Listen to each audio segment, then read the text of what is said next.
Meine Damen und meine Herren, ladies and gentlemen, estimados amigos y amigas, guten Abend, good afternoon, buenas tardes. Willkommen beim Instituto Cervantes der staatlichen Einrichtung der Königreich Spanien, die Bereiche des spanischen Unterrichts und der Verbreitung der spanischen Kultur ein führender Rolle einnimmt. Bienvenidos al Instituto Cervantes, que es una institución del Reino de España para la promoción y la enseñanza del español y la promoción de la cultura en español en Alemania y en el mundo. Willkommen zu einer neuen Ausgabe von Dialoga Berlin, die Berlin en Dialoga.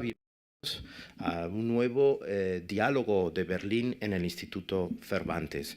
Welcome to the Instituto Cervantes, the public institution of the Kingdom of Spain, and a leader in the teaching of Spanish and the promotion of the Spanish lingual culture. Welcome to a new Berlin dialogue. First of all, I would like to thank the following for joining us today. Al ministro consejero de la Embajada de España, José Luis Rodríguez de Colmenares, en representación del embajador de España en Alemania, que estaba en Leipzig, que está viniendo desde Leipzig y no tenemos la certeza de que pueda llegar a tiempo.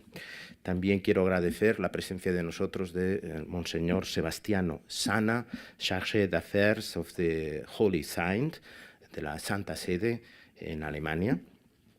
También al consejero Álvaro Blanco, el consejero de Turismo de la Embajada de España en Berlín, y a la canciller de la Embajada de España, Cristina.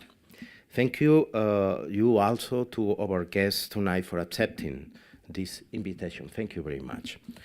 Thank you to all of you who are here in person today, and to everyone watching from the other side of the screen on our YouTube channel. I encourage you, for all of you, to subscribe to our channel. Los diálogos de Berlín normalmente se celebran en español y en alemán, con traducción simultánea al español y al alemán.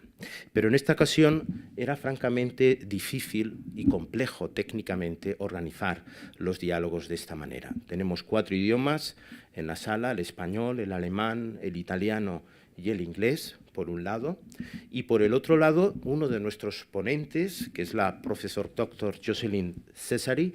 Hola, profesora, que está en Jerusalén, porque no ha podido viajar a Europa, a Berlín, fruto de la situación que hay ahora en Oriente Próximo. Por lo tanto, era dificilísimo, imposible trasladar 4 idiomas hacia Jerusalén y organizar aquí 3 cabinas, 7 intérpretes de conferencias.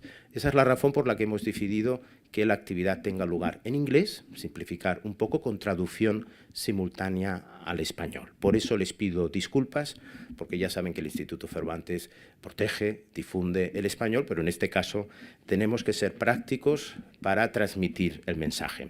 This Berlin dialogue will be held in English with simultaneous translation into Spanish. Why? Our guests speak Spanish, German, English and Italian. Furthermore, as you can see, one of our expert guests, Professor Dr. Jocelyn Cesari, has not been able to travel to Berlin due to the geopolitical instability in the Middle East. This has made it possible, due to its complexity, to work with our working language, Spanish and German.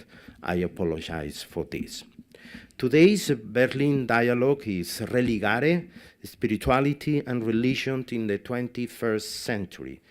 What does religare means? Religare is a Latin term meaning to bind tightly, to unite, or to reconnect. It is the etymological root of religion, representing the bond that unites you human beings with the sacred or with one another. Let me tell you one thing right away. Our goal is not to promote a specific religion, belief, or spirituality, no. Our goal is to explore, alongside the best minds, one of the fundamental aspects of the human being conditions that we makes us human in this fast-paced technological age, the very foundation of the new political, social, economical, philosophical, and existential iceberg that is today's world. We do not yet know exactly what direction is taking this iceberg, this new international order, or what its consequence will be. And through these dialogues, we aim to analyze and to try to understand what is happening now. To this end, we have invited the leading experts in the field. Professor Dr. Jocelyn Cesari, in the screen. Hello, Professor. Professor of Religion and Politics at the University of Birmingham, United Kingdom, and Senior Fellow at the Berkeley Center for Religion, Peace, and World Affairs at Georgetown University. She is academic advisor to the important review Euro-Islam. The Reverend Father Antonio Espadaro, Società di Gesù, Under Secretary of State and Dicastery for Culture and Education of the Holy See, Rome. Professor Dr. José Vicente Casanova, Professor Emeritus of Sociology, Theology, and Religious Studies, Principal Investigator at the Berkeley Center of Religion, Peace, and World Affairs at the Georgetown University in the US. Professor Dr. Emeritus Multiple Hans Joas, Ernst Trolls, Honorary Professor, Faculty of Theology, Humboldt University of Berlin. Dr. Ramon Soneira, Postdoctoral Fellow of the Austrian Archaeological Institute, Austrian Academy of Science in Vienna. And finally, Paco Bernal, journalist and editor of the Vienna Director, one of the best digital newspapers in Austria. Without further introduction, thank you to all of you for being here. Thank you very much. And thank you, all of you, to participate in this dialogue. Now I give the word to Mr. Paco Bernal. Thank you. Ladies and gentlemen, thank you for your presence here today, and welcome to the Instituto Cervantes. Today, as Mr. Director said, in the best possible company, we are going to talk about the force that orientates not only the behavior of millions of people all over the world, but also conditionates and organizes their relationships between human beings. Religion, religare, link. Our conversation will be structured in 3 blocks, corresponding to the past, the present, of a world in which religion and its manifestations are becoming increasingly visible and influent, and the future of this force. We have previewed 1 hour and 45 minutes of conversation, and there will be a turn. At some point, the dialogue will be open to the audience, to you, in order you be able to make questions to our experts here. Yeah, thank you, Paco, for the introduction. I think we will now begin with the first block, which is more like how we arrived to the context that we are living now. And I have a very first question regarding this historically, and especially how sociology of religion particularly have defined what sometimes is called like the myth of the modern secularization. So basically, I will send the first question to Professor Casanova.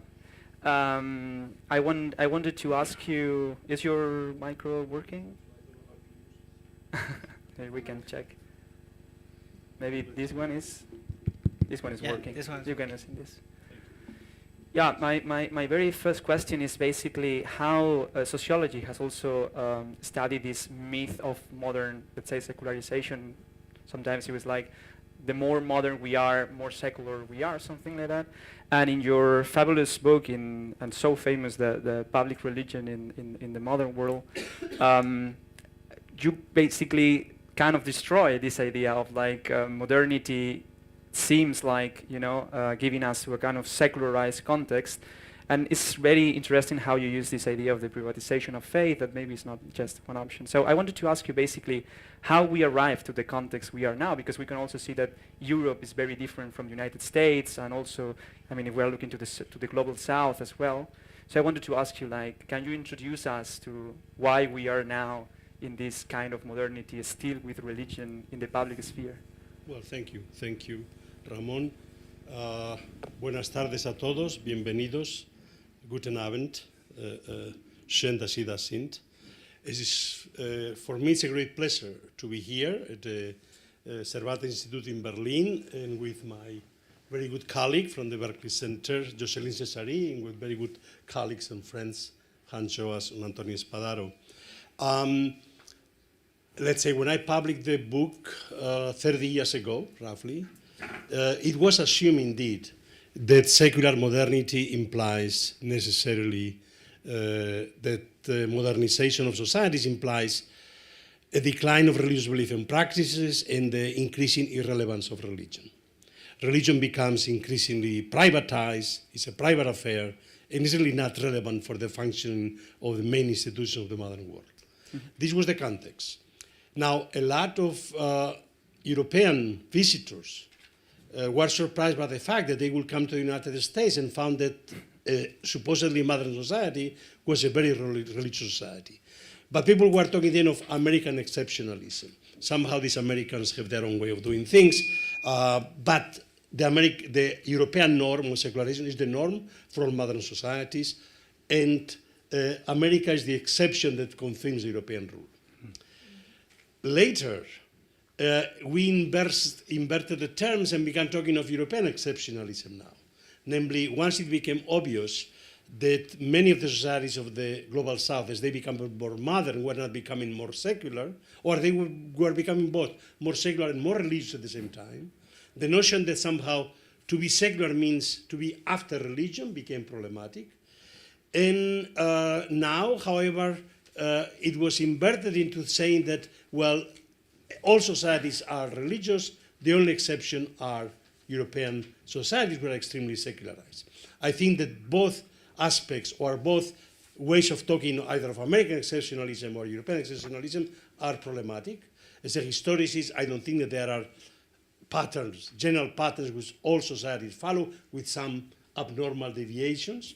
So therefore, we simply have to be open to the fact that we need to study societies as they are and compare them as they are without presumptions of what they ought to be. So this is about this first idea of secularization. Mm-hmm. Now the question is the book still relevant today and in which sense? And I would say the main themes of the book are still relevant in the following way. The book did challenge a fundamental tenet of secular modernity, that religion is something very traditional, very primitive, very anachronistic, very irrational, that somehow is supposed to disappear with increasing modernization. This was challenged, and I think that fundamentally it became very difficult afterwards to continue arguing this. And later I will talk about healthy secularism. So the question is not to precisely challenge secular modernity itself, but to challenge the ideological assumptions of a form of secularism that precisely has such a conception of what religion is. And I will actually use the introduction of a concept used by Pope Leo, unhealthy secularism. The second main idea is the fact precisely that when it comes to these questions of whether there is increasing decline or increasing revival of religion in societies, it's an open empirical question. And we simply must study those societies and explain those processes not in terms of how correlated they are with levels of modernization, because clearly do not explain very much, but simply to understand why in some societies there is a radical secularization, there is decline, what are the political situations, what are the socioeconomic context, cultural, etc. And on the other hand, when there is a revival, why there are revivals? Not because suddenly the whole world is becoming sacred or religious again, but simply we have to explain the reasons why. So for each of these processes, there are normal socio-historical explanations that sociology should use, rather than assume this is the norm and those are the exceptions to the This remains, I think, valid, especially the more and more the comparisons not only between Europe and the United States, but really comparison with the whole world, non-Western societies, the global South, other world religions, etc. And finally, the third point is the argument I made about that the notion that religion is and ought to be a private affair is empirically wrong. Obviously, we have much evidence of religion entering the public sphere. And second, this is not normatively necessarily bad, nor necessarily good either. So this is also an open question. The facts are there, and so let's study the fact and use very clearly which normative criteria are we using to say whether this is good or bad, for which purposes, in which context. Mm-hmm. And so I think that in this respect, those points remain valid. However, the context has changed. There was the moment of my book was a specific context. It can be explained in terms of my own upbringing as a Spaniard under the Franco regime, national Catholicism, and here being at the Instituto Cervantes is very good to remember this issue. Second, the experience of the Vatican Council and what it meant in terms of the aggiornamento. So the book was very much written by a Catholic with a reflecting upon the transformation of Catholicism. And in this respect, it has a very, if you wish, optimistic kind of outlook as to what the religion coming to the public sphere, the role with the Catholic religious groups had in democratization in Spain, in Poland, in Latin America, in many parts of the world. So this is, of course, today much more problematic. We find ourselves today in polarized situations, both religiously and politically, and the normative issue of how and when and in which, under which conditions and under which, let's say, consequences religion enters the public sphere is an open question. It's an important open question that has to be taken seriously and has to be analyzed also seriously. Let me simply just introduce the distinction of healthy secularism that Pope Leo, in an audience at the Vatican to representatives of the European Union working on issues of intercultural, interreligious dialogue, he said, we must simply be open to a healthy secularism, which on the one hand affirms the value of religion, and second, it, however, accepts a distinction between religion and the political sphere, which neither is too rigid to the point that religion does not enter the public sphere. This is what he calls unhealthy secularism, let's say a radical form of laicite, that religion ought to be private. But second, also the fusion of religion and politics, or the confusion of religion and politics that leads to Caesaropapism. It's very interesting that Pope Leo uses this classical category of Max Weber of the political sociology of religion between these two extremes of unhealthy secularism and what could be called unhealthy clericalism or integralism, leads either to theocracy, when religious leaders themselves try to take power and become political rulers, or when secular rulers themselves take the role of religious leaders or use religion to promote their own secular political projects. Mm-hmm. So these will be the two extremes that one should avoid, and in between are all their forms, possibilities of interaction between the political sphere and religion in the public sphere. Thank you so much. Mm-hmm. It's very interesting. Yeah, Professor Joas, as the Professor Casanovas has just said, this what we could call this secularizing determinism is a notion that should be questioned, because we have seen that it's not a determinism that the more modern a society is, the religion goes to a second term. You have touched this topic in your books, Glaube als Option and Die Macht des Heiligen.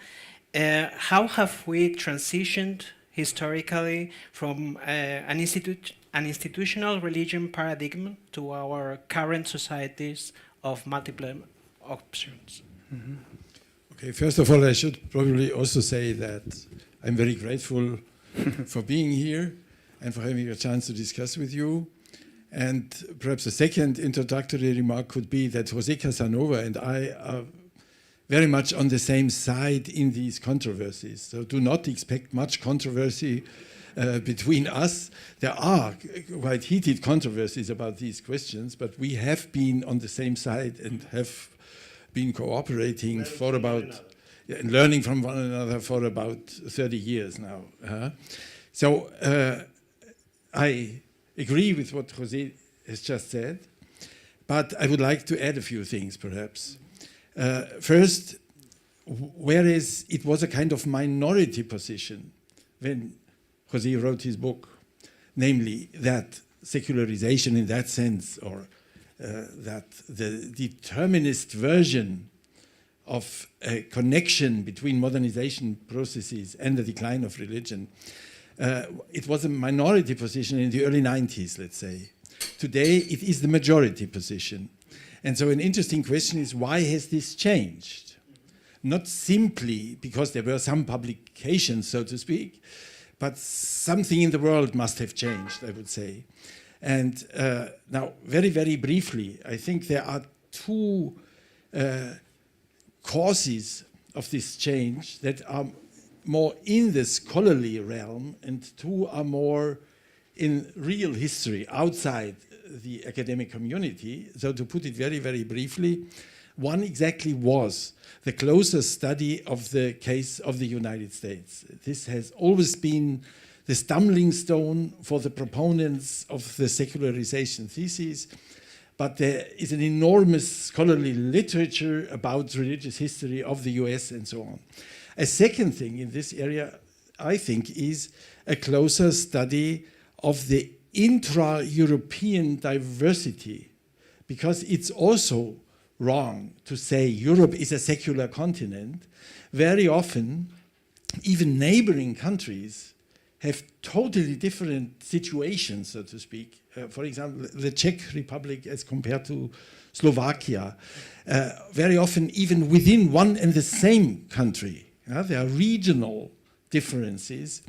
And even in East Germany, for example, regional differences within East Germany that have to be taken seriously and that do not confirm that it is different degrees of modernization that explain different degrees of religious vitality. Now, in real history, so to speak, outside of academic studies, one very interesting phenomenon, I think, is the development of religion in, for example, post-colonial Africa.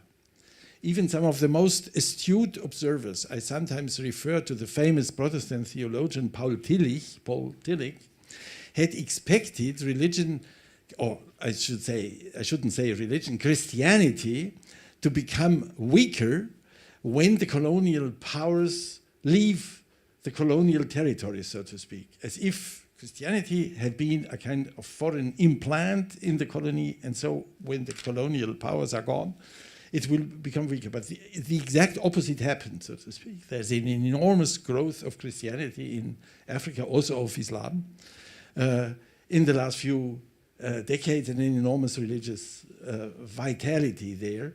And the second thing in this area, I think, is East Asia. For example, South Korea, which had perhaps the most rapid process of economic and scientific modernization ever in world history, in the 60s, 70s, 80s, 90s. But this was not combined with processes of secularization, but of religious revitalization of Korean religious traditions, even with Christianization, very often Protestant Christianization, but Christianization. So that's perhaps one additional aspect that makes sense. I have two more. One, and that is behind my book, Faith as an Option, the crucial idea comes from our third friend, so to speak, the Canadian Catholic philosopher Charles Taylor, who has made several very important contributions, but one I would like to emphasize at this point, namely he made the proposal to replace the term secularization with the term the rise of the secular option. And I like that a lot, because secularization always sounds as if all people are influenced equally by one holistic process. Whereas Taylor emphasizes that something happened, let's say in the 18th century, that it became more and more a possibility for all people to imagine, at least, a life without religious faith. But this means something new and something additional has come into the world, and not simply something is about to disappear.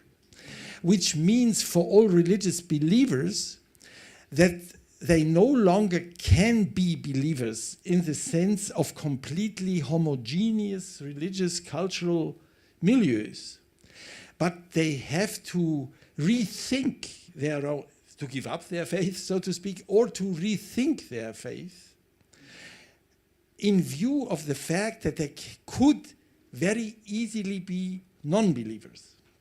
This changes your attitude to your faith. It loses a kind of self-evidence or something like that. That's why I called the book Faith as an Option, and that is sometimes misunderstood in the sense that I say it's just an option, you can choose, you can not choose, and so on. That's not what I'm saying. It clearly retains an existential dimension, so to speak, but to be religious today means to be constantly confronted with non-religious people.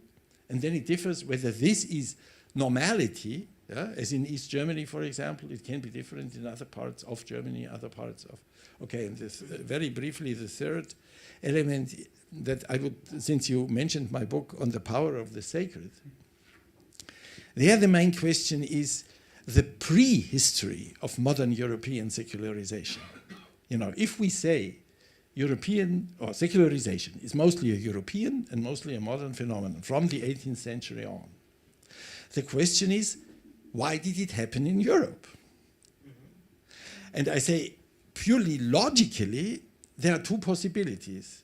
You can say, let's study the specific conditions of Europe in the 18th century, for example, and then 19th century and so on, that made this European secularization possible. Or, and that is the way chosen by some of the most influential German thinkers of the late 19th, early 20th centuries, it does not have to be explained out of specificities of European history in that time, but out of the character of Christianity. So Christianity had always had, that's their idea I do not share, had always had the potential for secularization, a kind of inherent potential for secularization. That was, for example, Nietzsche's view, as you probably all know, and it was Max Weber's view. And I think these are two different versions. Weber's version is not the Nietzschean version, and Weber's version has this name, disenchantment. So disenchantment is not identical with secularization for Weber, but he assumes that there is a world historical process that has lasted 2,500 years or something. I mean, begins with what Christians call the Old Testament prophets, and their struggle against magic, and that this is the first step in a process that over time, I don't have time to explain that in any detail, but according to Max Weber, over time, with a kind of inherent necessity, leads to European secularization. And I think, and have tried to show in this book, The Power of the Sacred, that this is also a myth. That many things Weber says in this context are extremely intelligent and well-read, so to speak, but that he produces a kind of concatenation of processes that all have to be taken seriously, so to speak, but not in this combination. Okay. Yeah, thank you very much. It was like a lot of food for thought, a lot of clever ideas. Especially, I was written down this diversity also when we're talking about secularization, that even in every country, even in every region, could be understood also quite different. And I was also wondering this connection also with politics in that sense, how also religion and politics could be together. And that's why I wanted to ask Professor Cesari, because she is one of the experts precisely on this topic, how also nationalism and religion could, let's say, use each other in order to create this political context, how religion also could be transformed from a political, let's say, agency.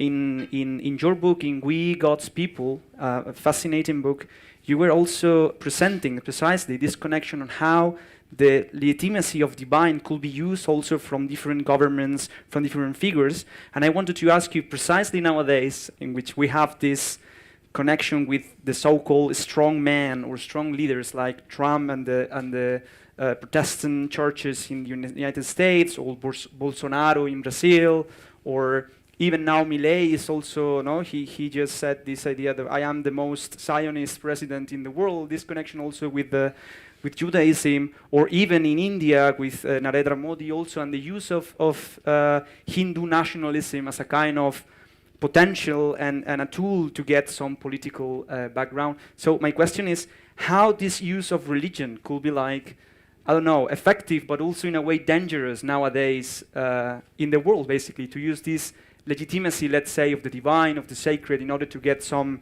political aims or political, I don't know, ideas, objectives, etc., etc.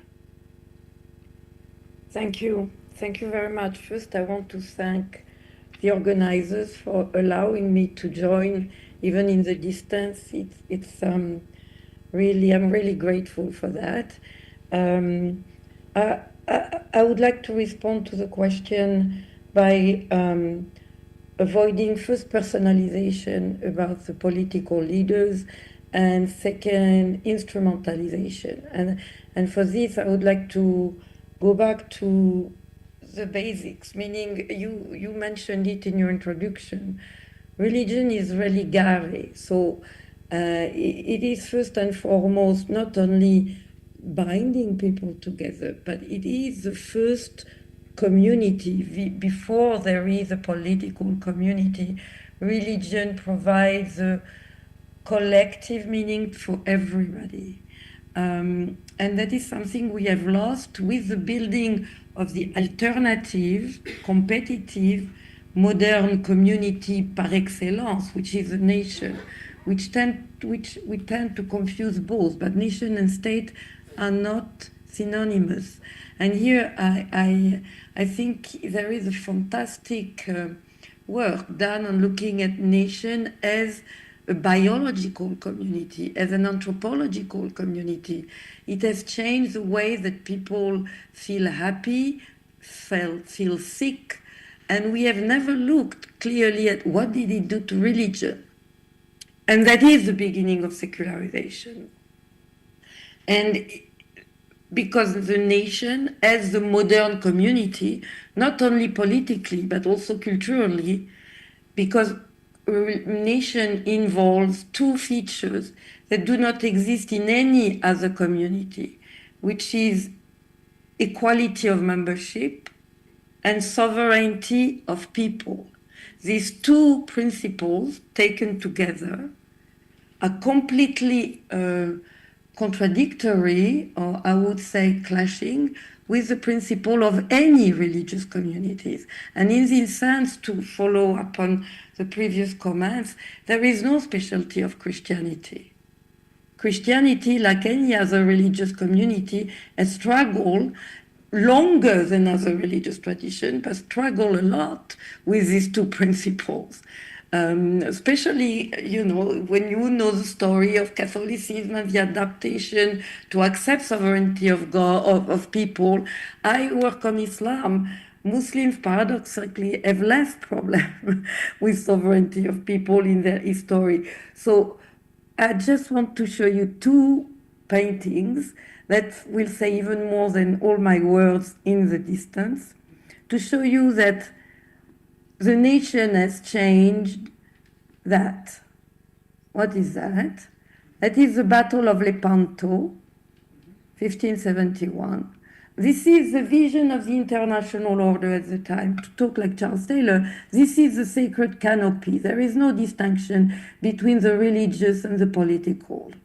Who is leading the battle of the Christian kings against the Ottoman enemy? The Holy Trinity.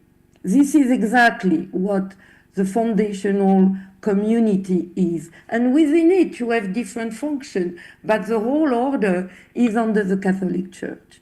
This will be broken by the war of religion, and from that emerge this, the Westphalian order.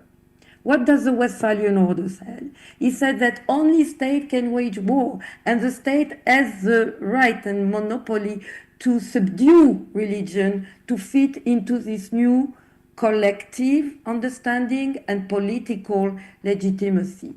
And you can read the history of Christianity, first in the West and then elsewhere, through this continuous erosion of the claim of religious community, not only Christianity, all of them, to provide the foundational meaning of the group.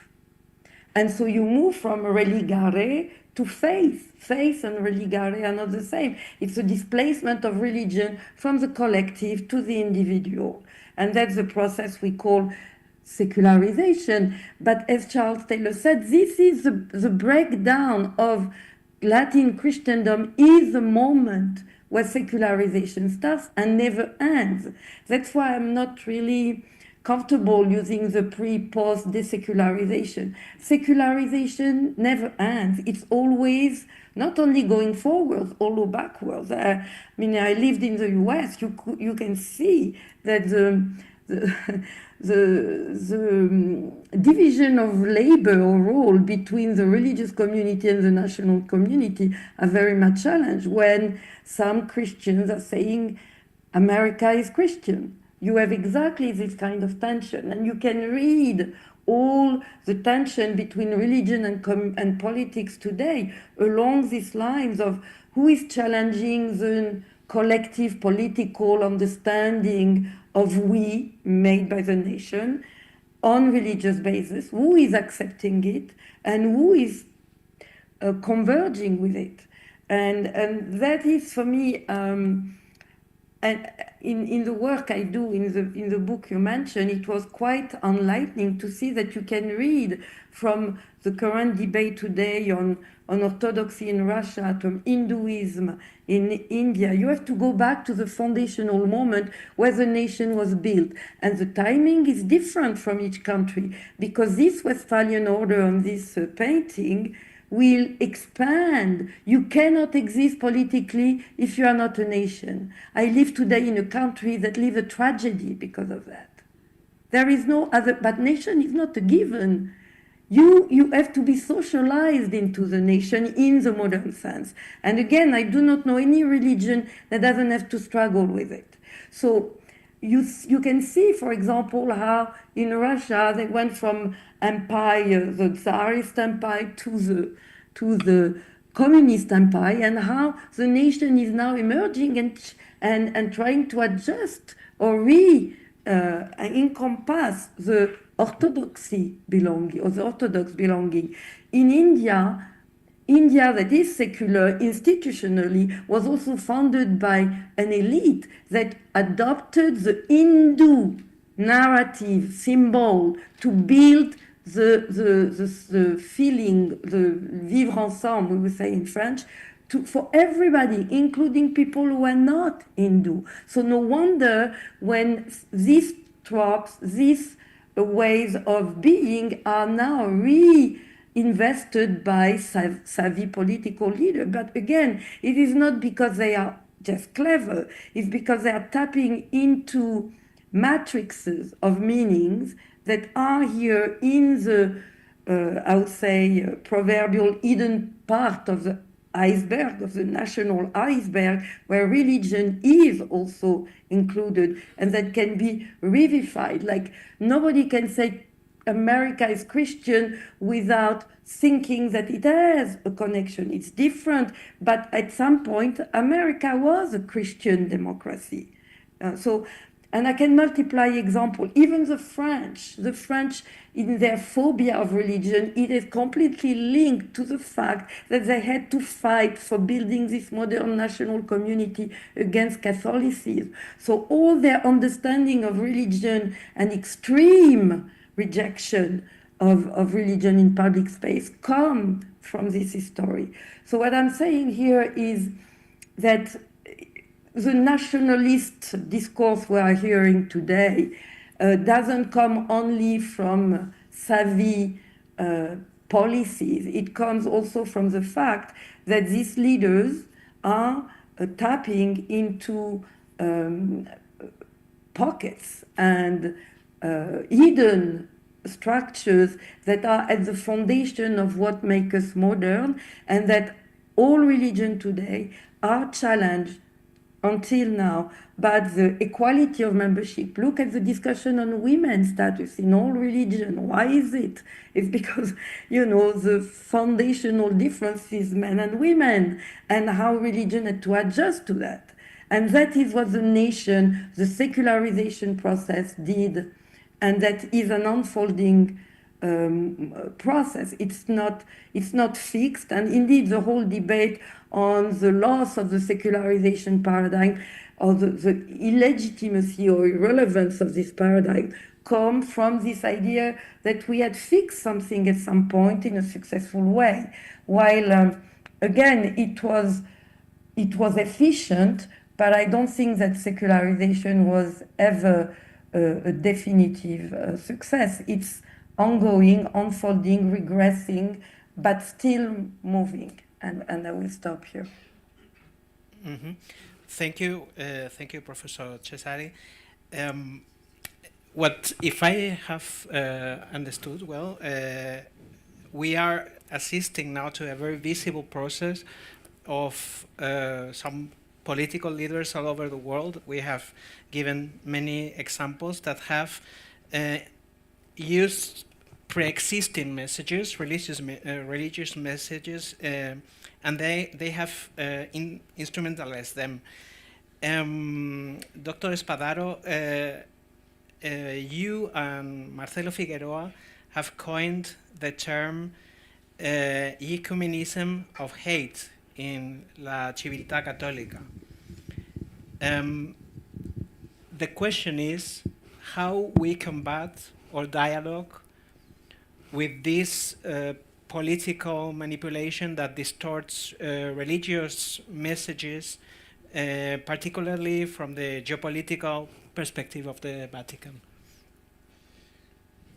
Well, thank you for having me here. I'm very grateful to be here for sharing ideas and perspectives with all of you.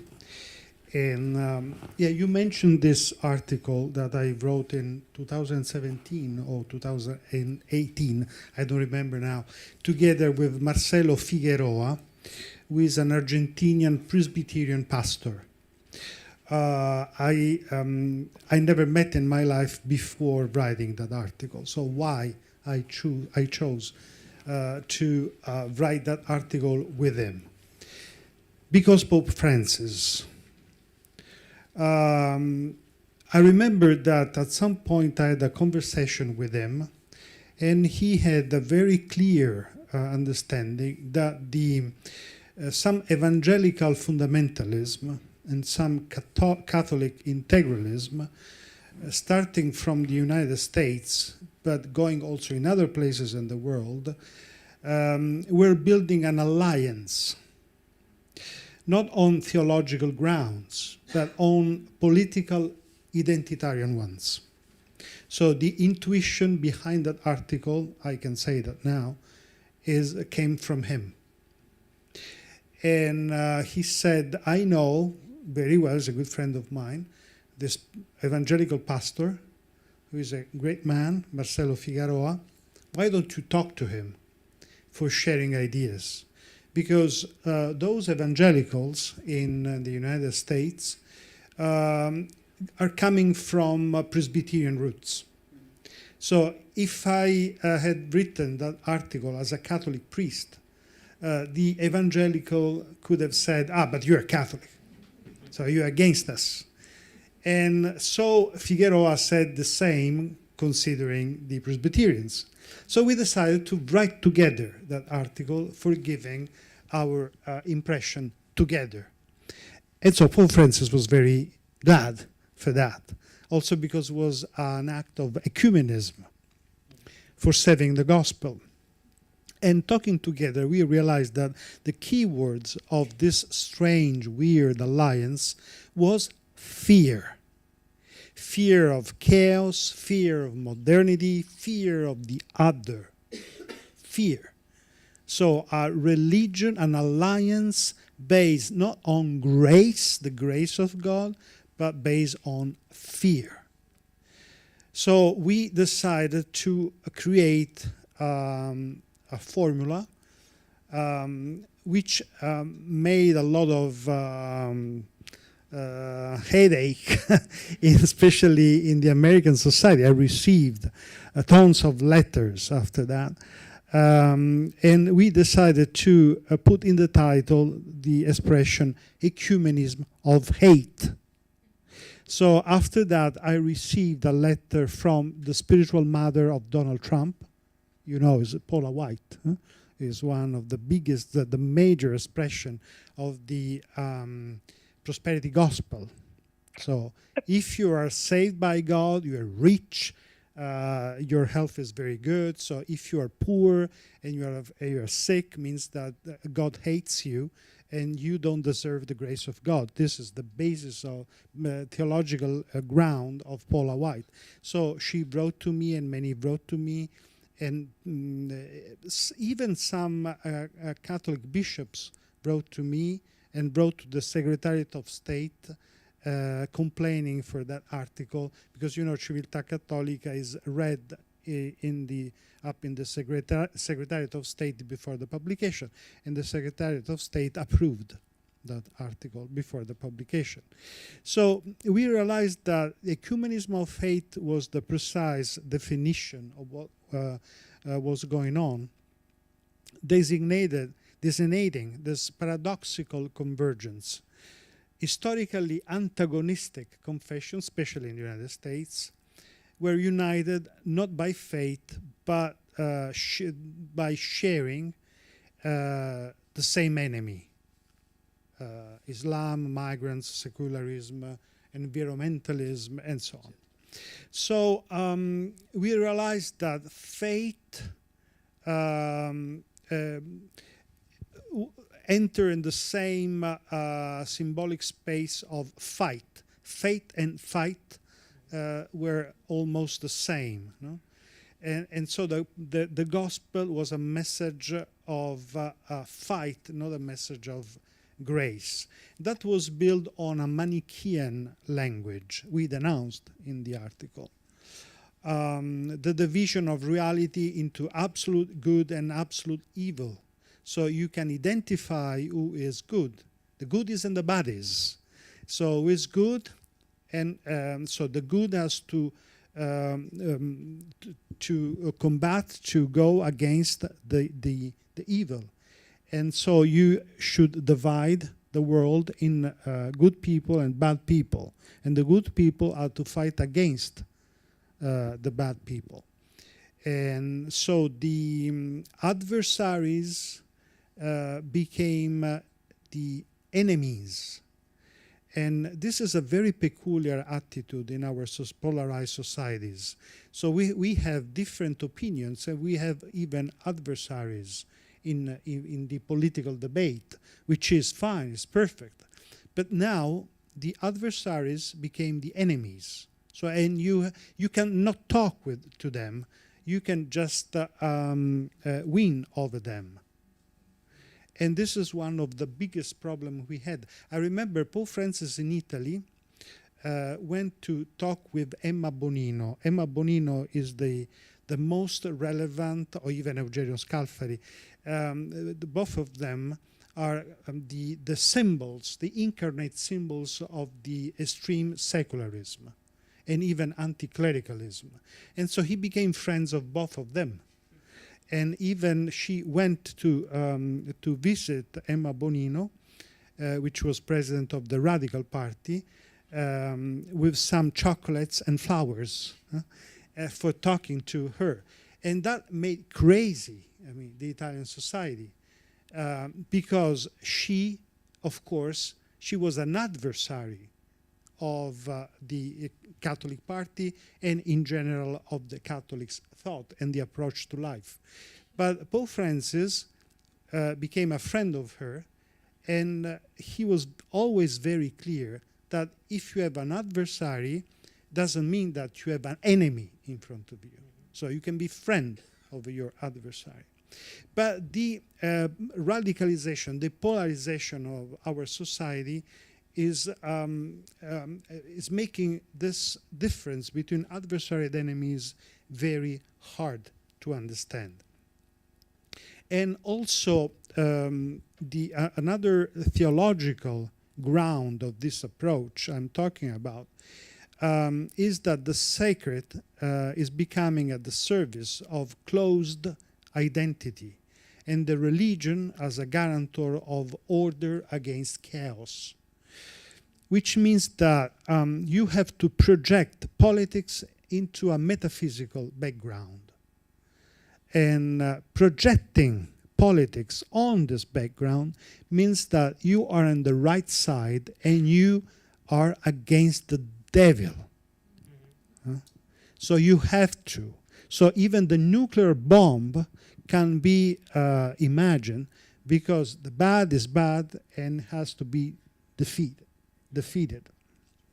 And as you see, the rhetoric of the diplomacy we are living in this time uses very often this image. Even Trump against Leo is using the same rhetoric. It's not a real fight.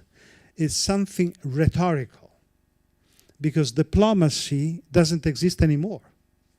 I realized that, for example, when Zelensky and Trump got together in the White House, so they broke all the, President Trump broke all the diplomatic rules we know. And the White House became a theater. And so he changed completely the rhetoric of diplomacy. And since then, all what we are seeing, even this weird nonsense against Pope Leo, is rhetorical.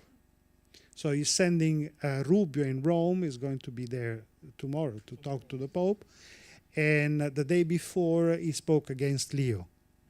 And it's yesterday, he spoke against Leo again. So you see, it's a rhetorical mechanism. Why is using this rhetorical mechanism? Because it's impossible for him to unroll the Pope on his side. And he wants God on his side. So the Pope represents gods.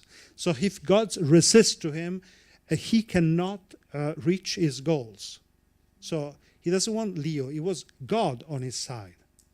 So he's going against the Pope. He's speaking in this way, it's a weird way, against the Pope because he needs God. And but in this sense, he created a new alliance inside of the polarized Catholicism inside of the United States, because there's a big tension inside of the Catholic Church in the United States. But of course, if you touch the Pope, there is no way for you to win.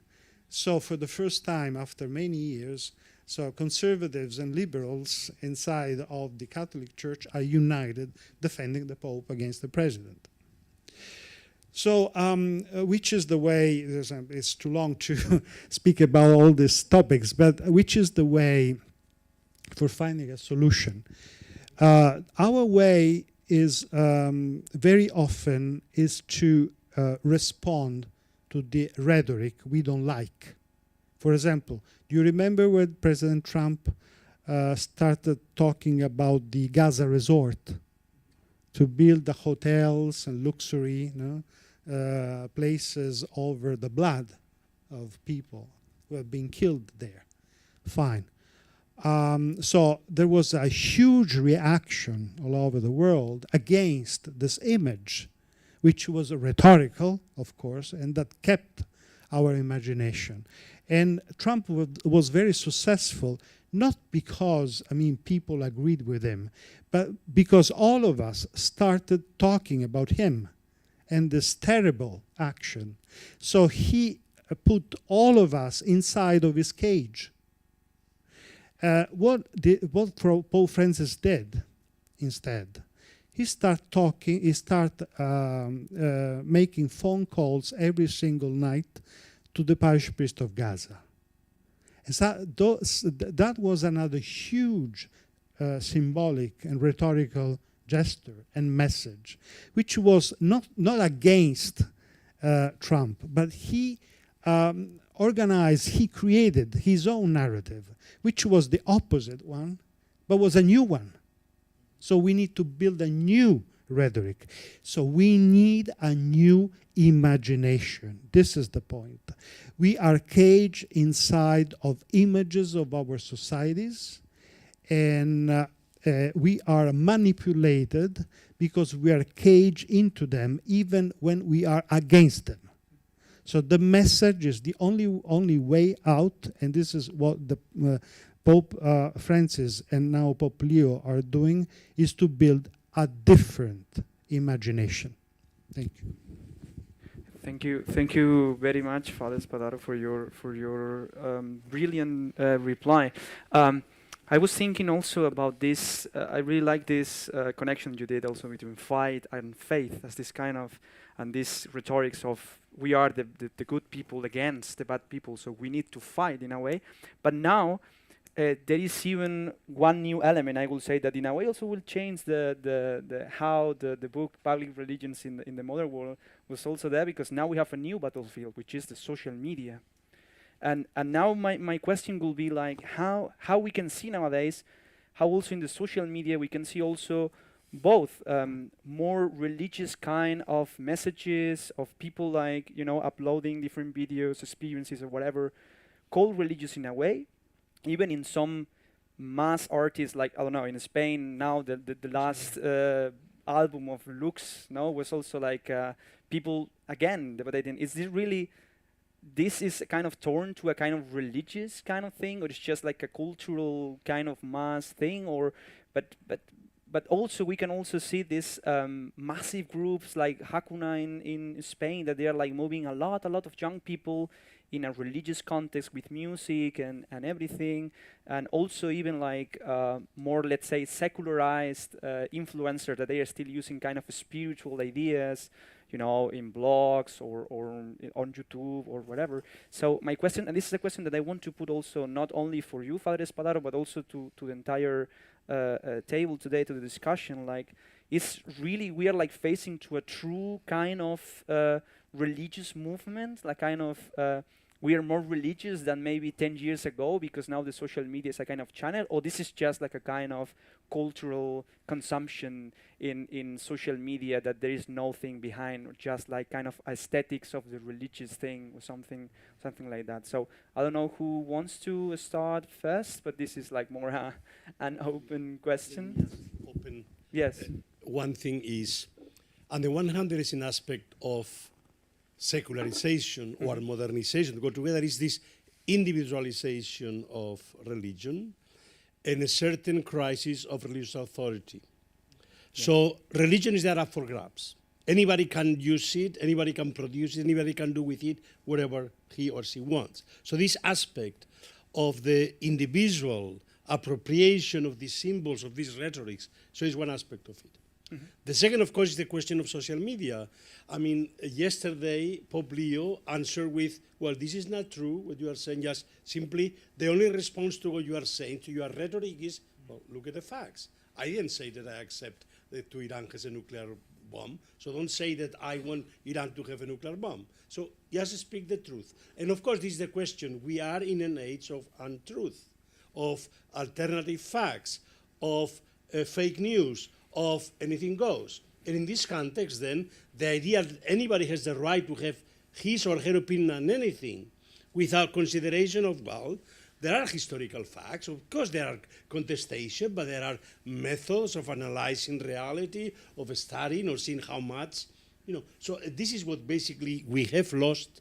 This partly is also because the rejection of the kind of scientific authority, of elites' authority, of ideas, and so we are in a very serious moment of, you could say, cacophonies, anything goes.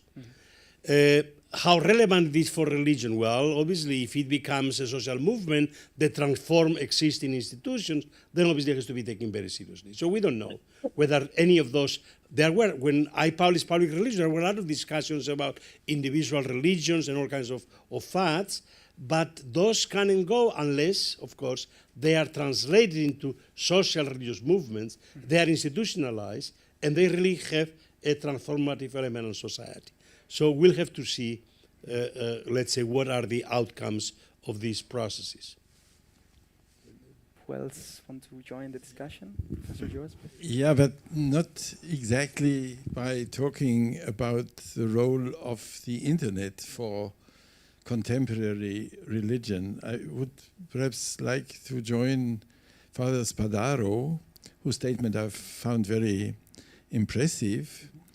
And if I'm allowed to connect it to our earlier discussion, namely, both Jose and I were speaking about, let's say, the weakness of the conventional secularization paradigm. But neither Jose nor I deny that there is secularization in the sense of decline of religion. And for example, exactly where we are sitting now, it's one of the most secularized places in the world. Which means if the secularization thesis is not correct, but there is secularization, we need an alternative explanation. It's not just due to modernization processes, but it must have some origins and causes. And both Jose and I and others, the pioneering scholar in that area probably was the British sociologist David Martin, defend an alternative approach that we call a political sociology of religion. And now this is very relevant to several elements of our debate. Now I would say, in my mind at least, political sociology is not restricted to the internal affairs of states, but there is a very important connection between, let's say, foreign affairs, the foreign policy, the wars, and so on, and the fate of religion in particular societies. Now, again, this is a huge topic, of course, but would have to say many things, but I think the most relevant at the moment, in my eyes at least, is to think about the role of religion in the two powers that are probably entering right now into a huge inter-imperial conflict. I mean the US and China. And so what can we say about the importance of that inter-imperial conflict for the situation of religion in these two societies? One clearly is, I would say, an increase in the instrumentalization of Christianity in the US. So the US is a religiously vital and to a large extent Christian culture and society, but there must be a dividing line, so to speak, among American Christians as soon as these topics of war come up. And I would include the evangelicals here. The evangelicals are not all the same, so to speak. And you just mentioned, and totally correctly so, the internal conflicts in the American Catholic Church on the highest level, but also on the ground level. So the crucial question is, what are the possibilities for an, let's say, anti-nationalist version of Christianity in the US today? What is happening in that sense? Which kind of, let's say, Christian resistance to the instrumentalization of religion and to what is called white Christian nationalism can we detect? And for me, the other side, the extremely interesting side, is the future of religion in China. Because China is the one country in the world that at some point in its history, namely in the late 1960s and early 1970s, claimed to be totally free from religion. All religion has been destroyed. That was the official self-presentation of the Chinese communists in the time of the Cultural Revolution.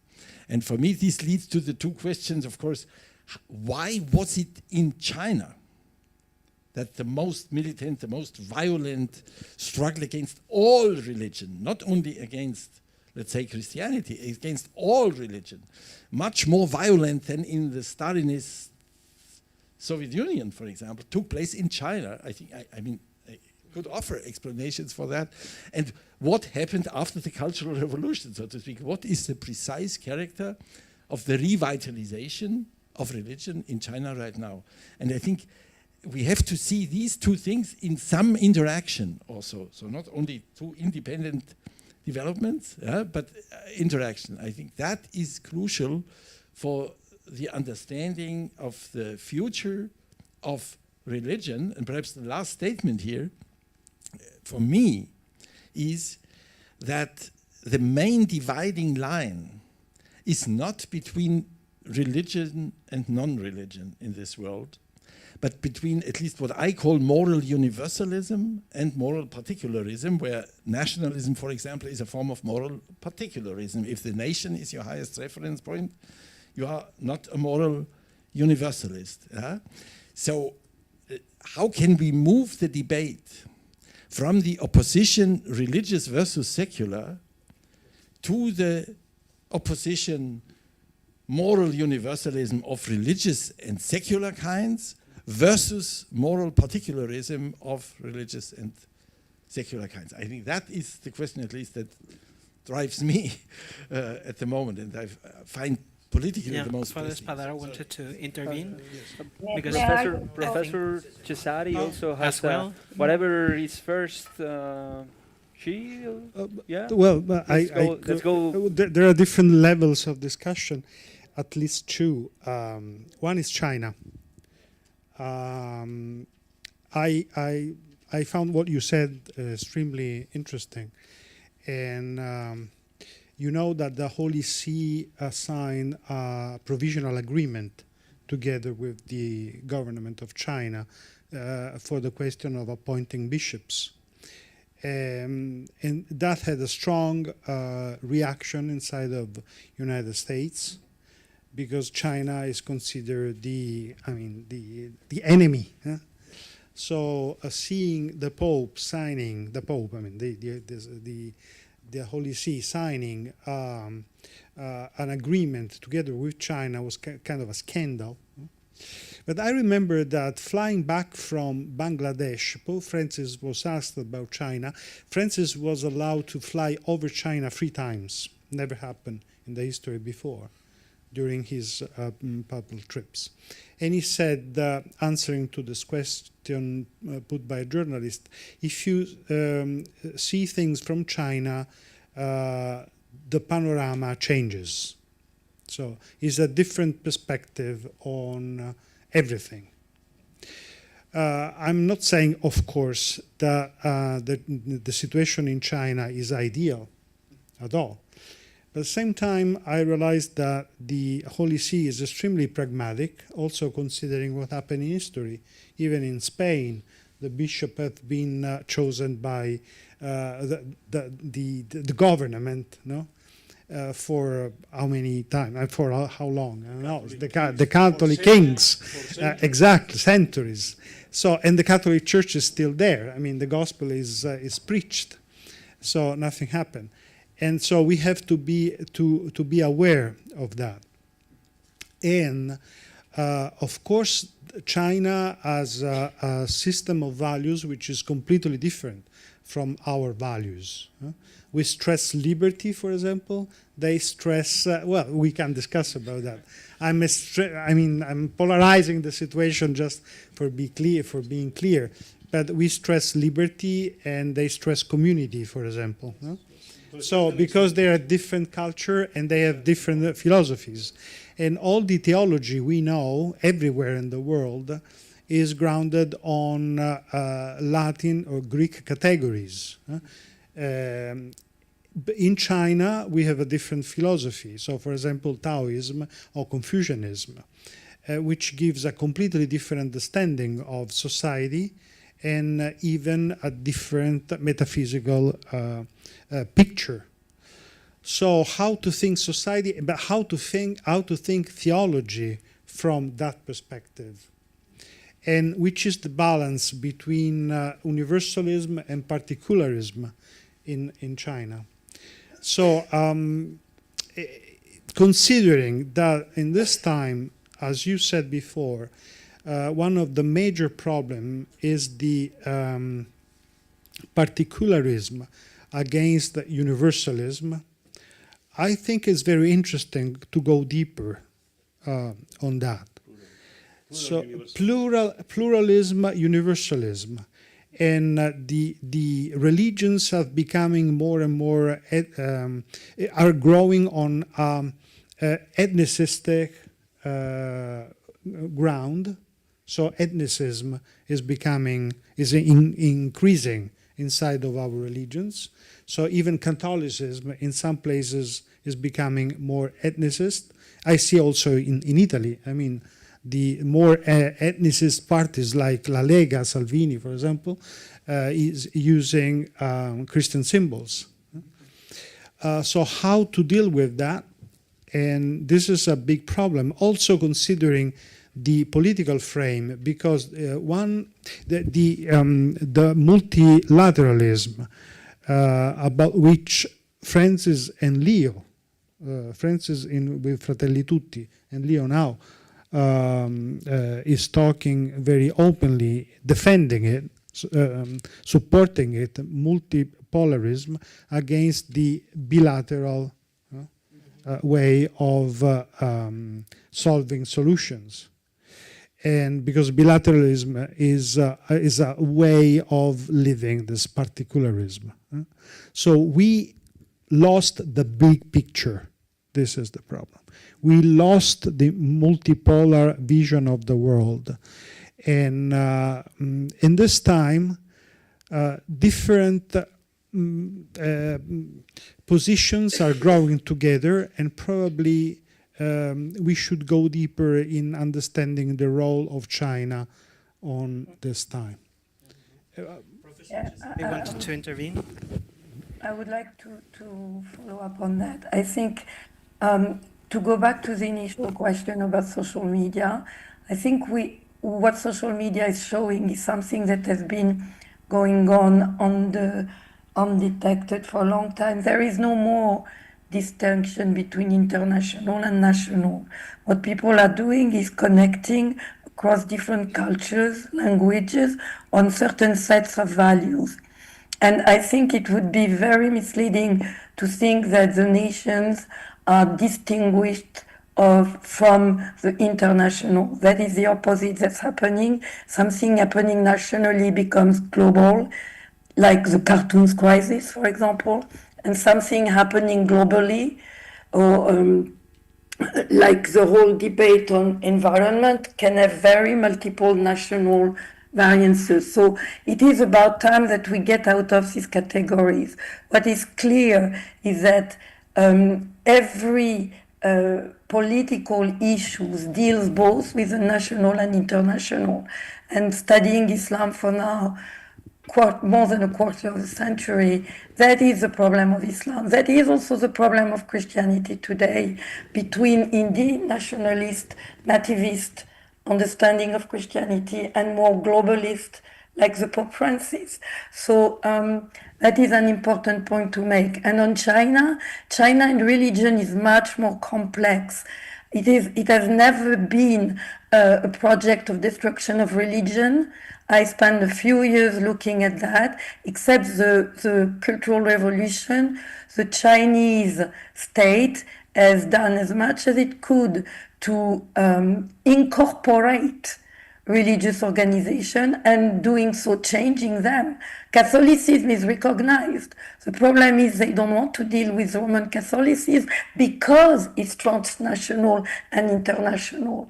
So that is the problem. It is not that destroying religion, it's what is the signification of religion in China? What is the nationalization of religion, and how does it intersect or conflict with Roman Catholicism? And this is a question you can multiply for other religions as well. They have created a Protestantism of their own with a fusion of all different obediences. They recognize Buddhism, but they have a problem with Tibet and the Dalai Lama, not because he's Buddhist, but because he wants to get out of the sacred sovereignty, territorial sovereignty of China. So, and that's the same thing for the Muslims in Xinjiang, the Uyghur Muslims. There are other Muslims all over China. They don't encounter the same persecution. So here you have a very good example of the tension between the national, the religious, and the international. And if we don't look at social media this way, again, we are missing. It is not just a way of communication. It is changing the way that the new generation is dealing with their spirituality, and they are connected in ways that if we just look at states, we cannot get that. Thank you. I think a brief, and then we can go to the next final block. question. Is direct to this, no? There is Yeah. something Of course. we can add about the digital environment, if you want. Because you put a question about social media and the digital environment. The question is that we still consider the internet as a tool, as a hammer. No? We can use it. It doesn't work at all. So the internet is an environment of relationship, of knowledge, and so on. So there is no real distinction between physical life and digital life. Or better to say, there is a distinction, but is not a distinction between virtual and real, as if virtual was fake and real true. So we speak at the phone, right? Usually with friends. I mean, using the classic phone, and which is a tool. So we don't see the person to whom we talk, but at the same time we don't consider fake the conversation we have. And so, but sometimes we have fake relationships with people we know and we meet every day, because we have also hypocritical relationship with the others, smiling to people we hate, right? So a real doesn't mean true. And so virtual is not a fake reality. It was Benedict XVI in his last message for the Social Communication Day who said that very clearly. So forget the virtual. It's digital, but digital means real. It's a real way of communicating. And it's a way in which we share symbols and values, because symbols and values are aestheticized now. So without aesthetics, we don't communicate anymore. And this is the big challenge, even for religion and also for politics. But for religion is very strong, because religions means symbols and values. So if we are not able to communicate them through social media in the digital environment, the problem is that we could lose a lot. Final word, and then we move. Yes, I wanted to react briefly to your previous statement and just say one sentence that I feel a little bit misunderstood by Professor Cesari, because what I was saying about the Cultural Revolution, of course, does not apply to all 20th century Chinese history or something. So it was a particularly radical phase. And for the Cultural Revolution, you cannot say it was an attempt to sinicize religion. It was an attempt to destroy religion, but it's different in other phases. Couple of years.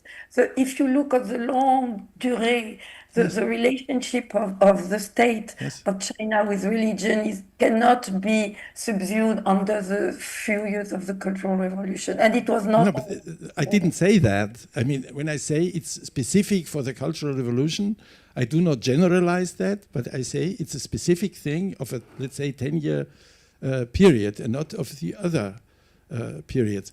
But why I wanted to respond to your previous statement, perhaps first thing, I find it dangerous to, let's say, exoticize China. And I cannot confirm that on the basis of my own experience. For example, my own book on the history of human rights, with this very Christian-sounding title, The Sacredness of the Person, is translated into Chinese. So it's certainly not true that one cannot translate that, because all the categories are totally different. And my wife and I, for example, went there to present the book, and there were hundreds, literally hundreds of people coming to book presentation. For example, in Nanjing, there was not much of a problem of dialogue. So it is a strategy, I would say, of the party leadership to say Chinese cultural tradition, totally different from Western cultural tradition, whereas the people on the ground, I mean, including many intellectuals, are absolutely able and willing and desperately interested in communicating, so to speak, with Western intellectuals, and there is common ground in these debates. And the second thing is, you said, all our categories in the Christian or in the Catholic tradition are, come from Greek philosophy and Roman, or Latin. But I agree, of course. But an important distinction is here that the religious inspiration itself does not come from Greece or ancient Rome, so to speak, but from somewhere different. So it is a somewhat contingent fact that the religious inspiration became philosophically articulated in the categories of the then dominant culture. And that is an interesting phenomenon now. For example, in South Korea, I had a doctoral student from South Korea who is a Christian. And of course, they are extremely interested in the attempt of articulating Christian inspirations in the philosophical vocabulary of the larger Chinese tradition. And the more the globalization of Christianity moves on, the more fervent these attempts will become. That last sentence, that gives such a great importance to Karl Jasper's thesis of the axial age, because we then have to see whether there are authentically Chinese breakthroughs in the direction, religious breakthroughs in the direction of moral universalism, and whether the, let's say, the Christianization of this discourse makes progress by connecting itself to these authentically Chinese versions of moral universalism. So I think in principle we are on the same side. I just hear you emphasizing the exotic character, so to speak, of the Chinese tradition more than I would do. With a microphone, please. May I mediate between the two? I mean, there is an aspect, and I think that Father Spadaro, as a Jesuit, is very well aware how the Jesuits, for 100 years, were trying to sinicize Christianity or Hindu Sanskritized Christianity. And they came to the realization that we are dealing here with different metaphysical categories of the cosmos, different anthropological categories of what the person is, and ultimately the attempt precisely of the Jesuits, not to use revelation, but to use precisely Greek philosophy and etc. fail precisely because, well, those categories do not work for us. So this is an unanswered question. We don't know to which extent those traditions are valid today, to which extent they have been used, instrumentalized by the party state. But the fact is, what I would like to even back to Jaspers, to accept the plurality of universalisms. For me, what the axial age shows is when the first time humanity tries to think universal terms. Confucian ethics simply called not Chinese ethics, called human ethics. That's the name of, it's ethics for humans, not for Chinese. And of course, Greek philosophy thinks universal terms, but so does, of course, the ancient prophets in Israel, and so does, of course, Buddha and the different movements that emerge in Asia. But these are very different concepts of universalism, a way like the multipolar. The multipolar means accepting the fact that we all are universalists in our own particular way. And that we have to accept today the fact that we are dealing with multiple competing universalisms, secular, religious, etc. And of course, this is then accepting the fact in our global age, we are irremediably plural and culturally diverse. And the question, of course, is on which aspects we are accept universal principles, but then the actual translation of these principles in concrete reality is going to have different manifestations. We can accept all kinds of principles of gender equality, of all kinds of things, and yet the actual reality is going to be different. So this is, I think, and actually I would have to argue that today, when secular ideologies, philosophies cannot really talk to one another, you find a much more conversation within the world religions that have come to accept each other as different and yet uniquely also having to say something to universal humanity. It is what I call global denominationalism, the fact that you really find the world religions talking to one another, recognizing each other in a way in which very frequently today in our secular politics we cannot do. So at least I wanted to end on this note of positivity of the way in which world religions today that we thought are the problem are actually showing that we need to talk to one another and to work together, not in order to become all Christians or all Muslims, but simply to solve our common problems of the earth, ecology, and humanity. So, Yeah. if I may say, this is the very short, okay, very short.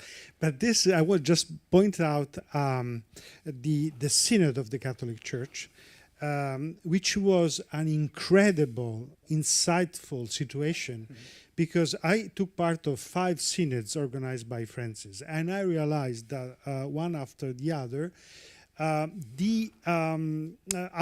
found myself together with 400 people from all over the world, bishops from all over the world. I was seated at the same table together with the Archbishop of Moscow, of Kiev, with the sister from Iraq, with Arabic lay leader, with Israeli passport, another leader from Papua New Guinea, and so on. So a huge assembly of people from different cultures. And I realized that a council would be impossible now. Because at those times, until the Second Vatican Council, I mean, all the bishops have been aware of Rome, of the Latinitas, Romanitas. They had some understanding of Latin. But the bishops now are completely different. So we believe we have the same faith, but we live in a completely different context, theologies and philosophies. So I realized that what a bishop once told me from New Zealand, if I would say in my diocese what that bishop from Tanzania is saying in his country, they put me in a jail. But if he say in his country, in Tanzania, what I say in my diocese, he would put in jail. So the contexts the contexts are completely different. So even the pastoral solutions cannot be the same. And so we think faith in a different way. It's not a matter of exotic differences. So China is not, and there were also two bishops for the first time, two times, from China, continental China, so allowed by the government to attend and to talk freely with the others during lunches, dinners, not only in the formal sections.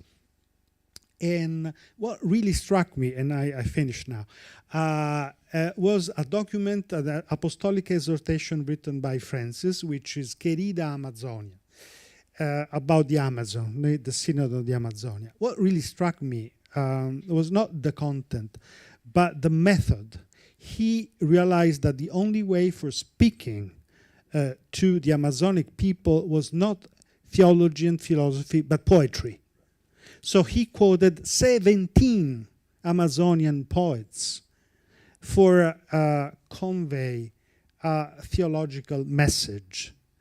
And that is a practical way of understanding that we are different. Even, I mean, we believe in the same gospel, the same God, but we think differently.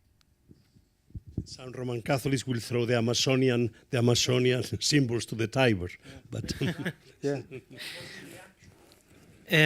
We are reaching the last block of our conversation, and let's take this conversation to the future, to the day of tomorrow. We would like to ask you for, I don't know if a forecast or an opinion about what will happen in this field in a world that faces challenges that are like the climate change and, well, geopolitical tensions, wars for the resources. What do you think? nobody knows. Social scientists have always been very bad futurologists, and so we should not even try to think what the future brings. What I think we can say clearly is that we have tremendous new challenges globally, as a global humanity. It was Pope Francis in Fratelli Tutti that says, I wrote this encyclical while COVID. And what I became aware is that all our structures, global structures of international system and the capitalism are really, really a mess. And we are facing a mess. And if we think that we can only just reform some things, we are simply not facing the truth. We are in a tremendous moment in which all our international systems, the whole capitalist system, are unable to solve the problems that they face politically. And actually, I have hope that precisely the message that comes from the world religions is let's work together in a way which internationally, politically is almost impossible today to do anything. United Nations is completely paralyzed. It's unable to do anything. The capitalist system is talking of a new economy in which half of the population of the world will be discarded, will have no jobs because machines are going to do. And they are simply proposing this as the future of humanity, right?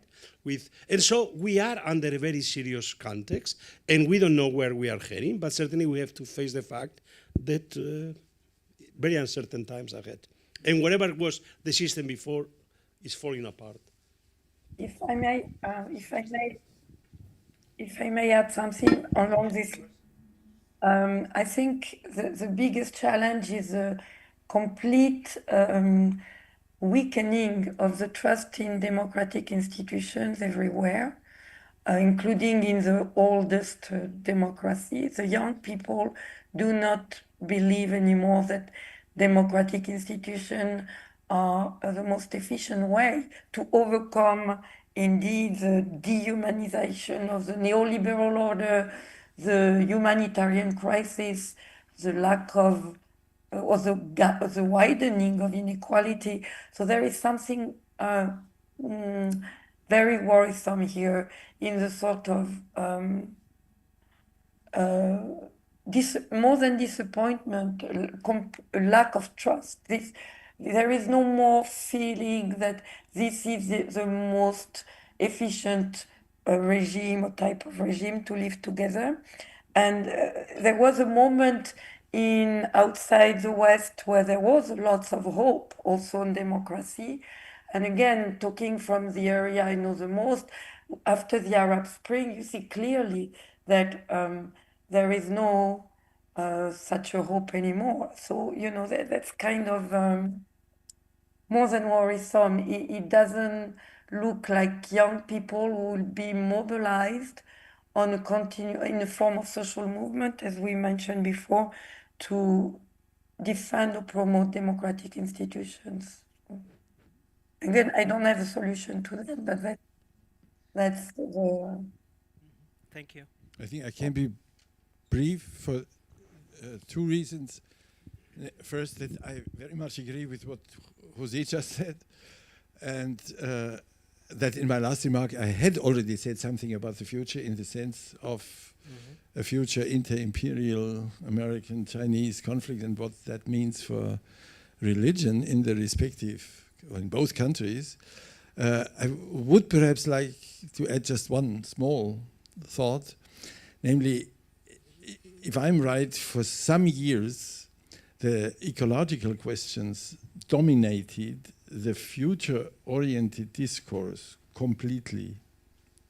And of course they are extreme, don't misunderstand me, they are extremely important, and I'm not arguing for treating the questions of climate change as irrelevant or something like that. But our emphasis has to be balanced, I would say, with at least two other things, or three, if we follow Professor Cesari. I mean, the war and peace question, the social equality, inequality, social justice questions, and for me, the loss of trust in democracy has a lot to do with the development of the structures of social inequality. And I have the impression, at least, that now in the Catholic Church under Pope Leo, there is an equal emphasis on these topics, let's say, in Catholic language, the option for the poor, the option for peace, the option, let's say, for the protection of the creation, or however, and that to study the interconnections between these three and to develop a normative evaluation that integrates the three problems. That is the order of the day, I think, and my impression at least is that, let's say, the Vatican at the moment is aware of that.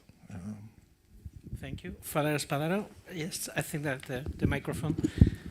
Well, two things very briefly. I want to, well, what you said is absolutely right. And Pope Francis wrote that in Laudato Si, saying everything is interconnected. So he repeated this sentence many times. And it's interesting that everything is really interconnected because environment, social justice, and democracies are all interconnected. So we cannot solve one problem not considering all the others. And it's interesting that Pope Leo is going to visit Lampedusa on 4th of July. So he, in a sense, is renaming that celebration from Independence Day to Interdependence Day. And this is what we really need. So to understand we are not just independent. We must be interdependent. Who invented this phrase? Did you? No, that's mine. That's mine. That's mine. Yeah, thank you so much. Thank you so much. I think it's the perfect like closing for today. We will all want to open also questions to the public. I mean, this conversation was entitled Religare. So what most strong idea of like this interconnection between people, religions, and different cultural contexts. So we want also to now open the questions to the public. There is a microphone there. So if anyone want to put a question on the table, I think they are like most glad to do so. So please. Thank you all of you for your interventions. It's been great.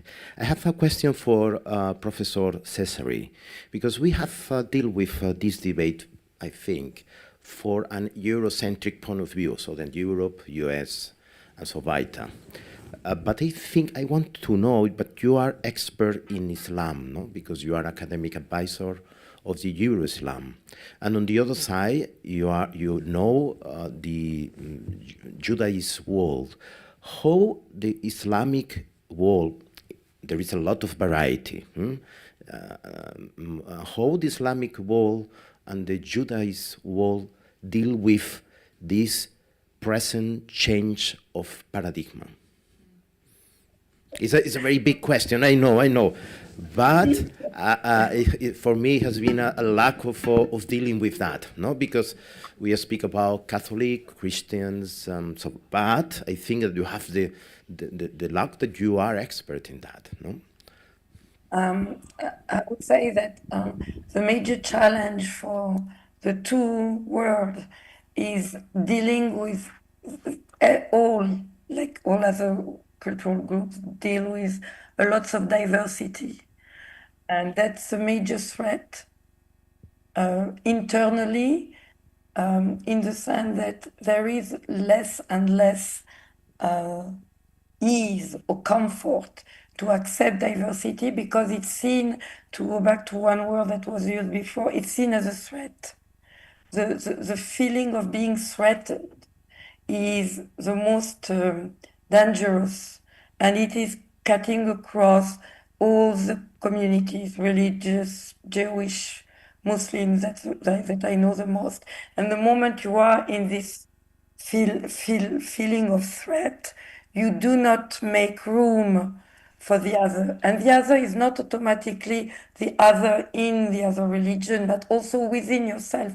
What I'm witnessing is a lot of internal debates that are not anymore debates, but fights, that you do them as much as you can, not to accommodate, but to exclude. And in this regard, even if sometimes these two religious communities seem that they are back to back, actually they share this internal excommunication of someone within the group who will never be out of the group, but to whom you don't talk anymore, and that you don't even acknowledge the existence. And that is a huge issue, because once you are in this mindset, it's also easier to dehumanize outside your group, because the recognition of humanity also starts within your group. And I see this happening, and that is very, very alarming, I would say.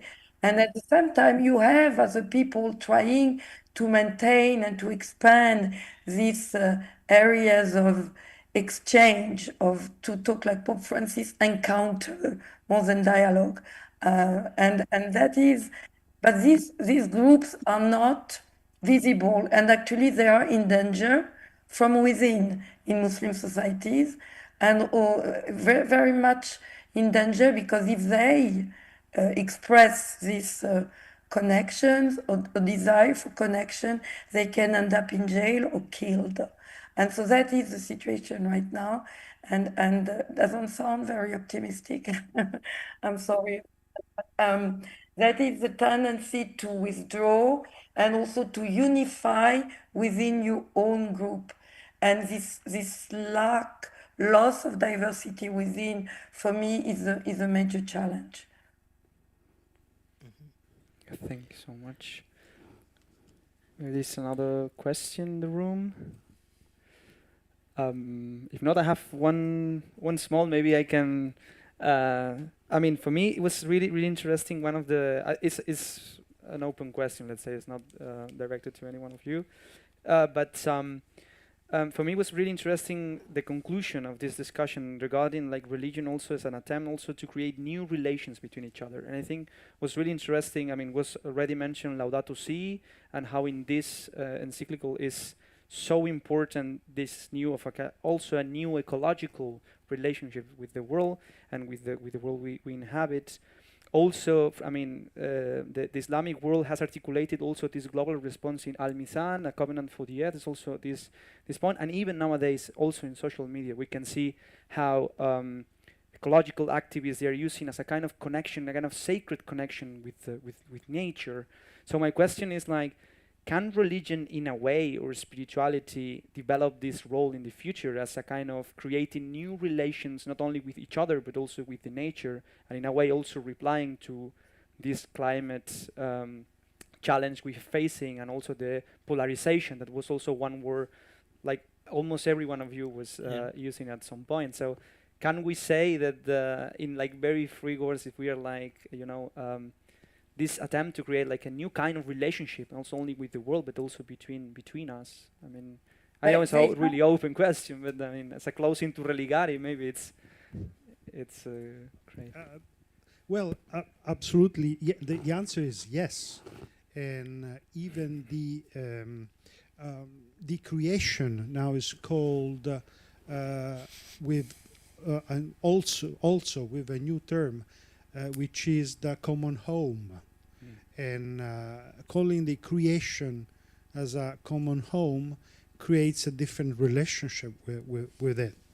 So a living relationship, which is not just anthropocentric, but considering the human being inside of a web of relationships. And this changes everything. And it's interesting that is the 800th anniversary of the Canticle of the Creators written by Saint Francis. And it's interesting how Francis reevaluated his message with his encyclical. So yes, this is the big challenge, to have an holistic way of understanding our living in this planet, in this universe. But let's say the sacralization of nature can be extremely particularist. Think of German 20th century Blut und Boden. The Nazi movement had a strong dimension of, let's say, sacralizing the German territory and its nature and so on, protection of nature without being universalist at all. So I would not say the answer is yes. When you ask, can religion contribute to that? I would say it has to be universalist religion and not particularist religion. And you cannot deny that there are non-religious people who are deeply motivated to contribute to the protection of nature and so on. So there are secular universalist and religious universalist versions. And there are secular and religious particularist versions who emphasize the bonding of the members of a particular collectivity, maybe even including the territory that belongs to that particular collectivity. So that makes this topic rather wide-ranging. Yes. Professor Cesari wanted to say something, I think. Yeah. It was about the question about religious movement or group involved in ecology.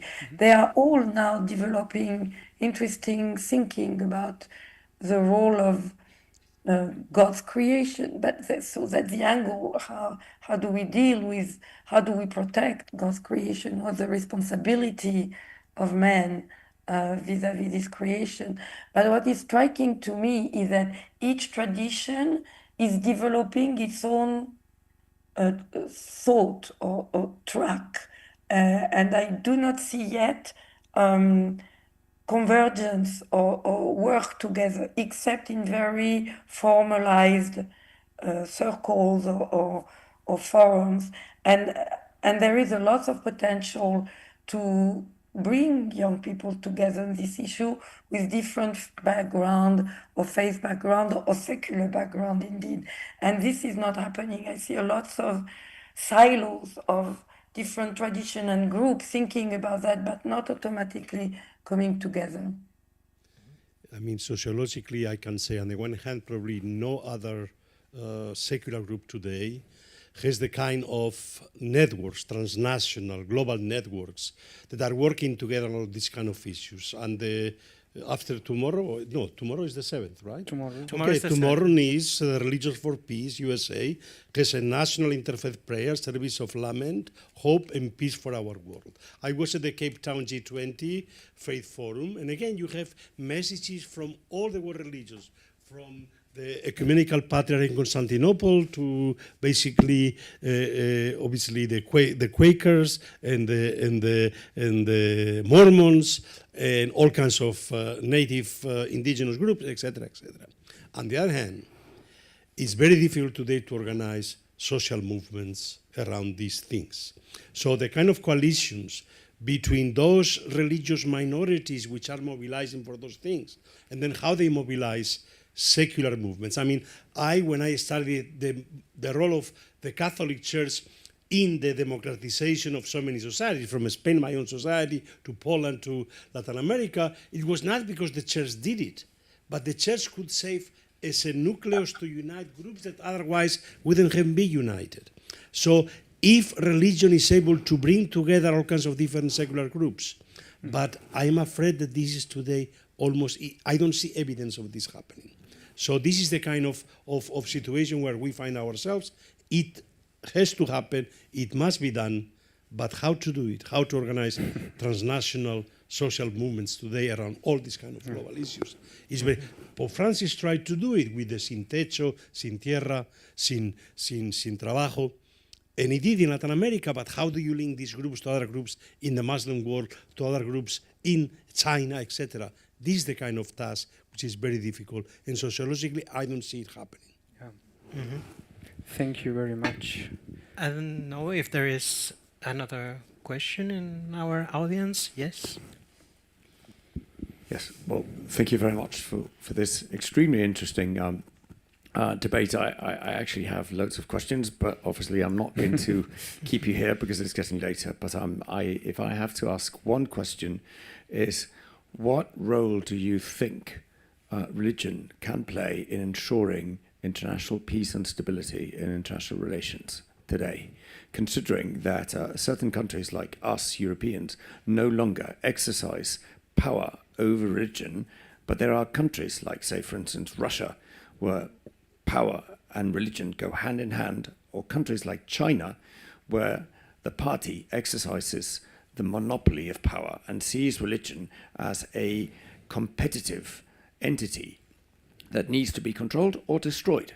So how do you see the role of religion in ensuring this peace and stability in the years to come? Well, the problem is that, of course, religion is part of the problem here. I mean, it is what Pope Francis said.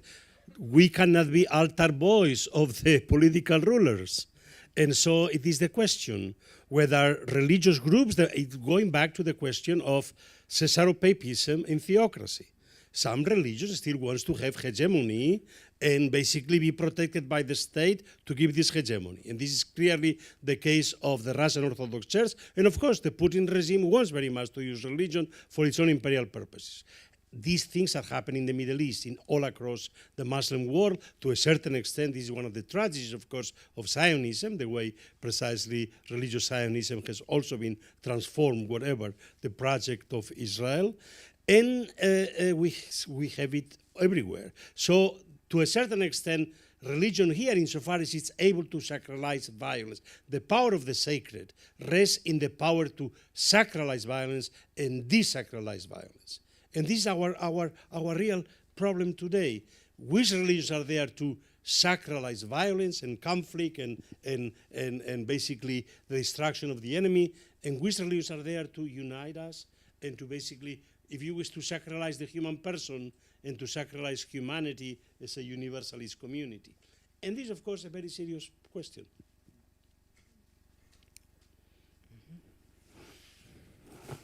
what I can Someone, yeah. Professor. Professor Cesari, and then one of the patterns that is emerging is at the moment a religion is enmeshed indeed with the state institution, it is opening the path to intolerance, violence, and conflict.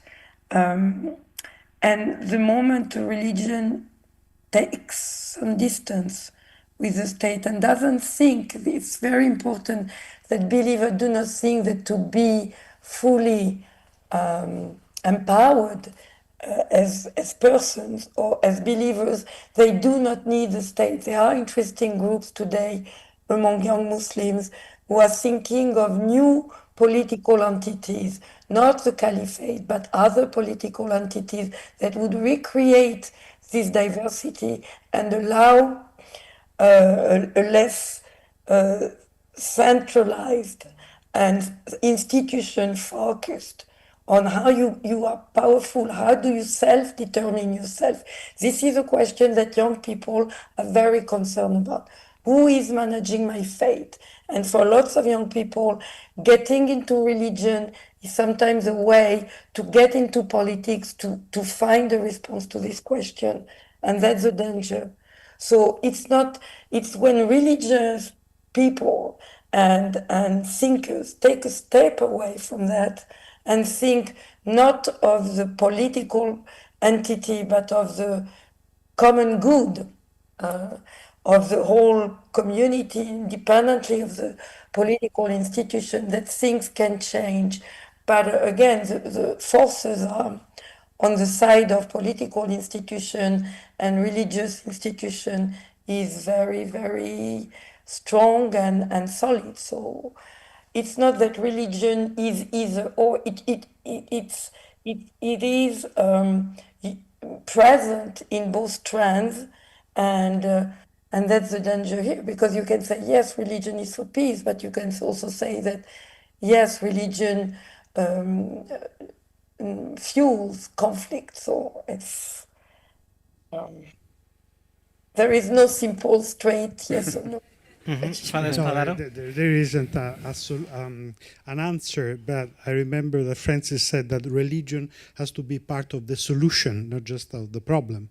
Because you said, you're right, it's part of the problem, but the religion has to be part of the solution. And a way of breaking the link between politics and religion, for example, is not to make religion mirror of the political dynamics. And we all of us agree with that. But at some point, what happened? That Francis, for example, didn't wanted to exclude the Russian Orthodox Church out of the Ecumenical Council of the Churches, because, for example, the Archbishop of Canterbury and other denominations proposed to exclude the Russian Orthodox Church from the Ecumenical Council of Churches. And why? It's obvious, because the Russian Orthodox Church acted like the religious instrument of the political power. But saying that we don't have to exclude them, and Francis met many times Anthony, who was the delegate of Kirill for the foreign affairs. He intended to make this, so to avoid to make religion as a mirror of the political decision. But we are living exactly the same dynamics in arts. So, there's the Biennale, Venezia. So I'm going to leave tomorrow morning at 7 o'clock in the morning. From here, my flight leaves at that. And there's a huge debate in Italy now, because the president of Biennale didn't exclude Russia, Israel, and other countries from the Biennale, so the pavilion are there. So it's a huge question. It's not easy to find a solution. But sports, the same. We should find a place where we can stay together, even if we are good people or bad people, but we need a place where we can talk. And religion cannot mirror the political divisions. Thank you so much. I